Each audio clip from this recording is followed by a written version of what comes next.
আসসালামু আলাইকুম। তোমরা সবাই কেমন আছো? আমিও ভালো আছি। দেখো আজকে কি কি রান্না করলাম।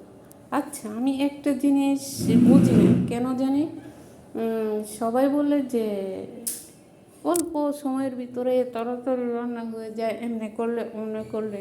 কিন্তু আমি সেই 1:30 বাজে গেছিলাম এখানে, এই যে দেখো রুটি বানিয়েছি, বানাই রাখছি 2 দিন খেতে পারবো ফ্রিজে রেখে, কারণ প্রতিদিন রুটি বানাইতে ভালো লাগে না।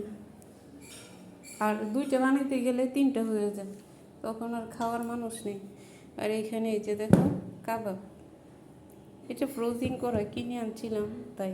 আর এখানে সালাদ কাটছি, আর এটা আগের ছিল বের করে রাখছি। আর এখানে এই যে রোস্ট রান্না করছি, আর এখানে হচ্ছে পোলাও রান্না করলাম। আর সকাল থেকে কিচ্ছু খাইনি। আর এখন এই যে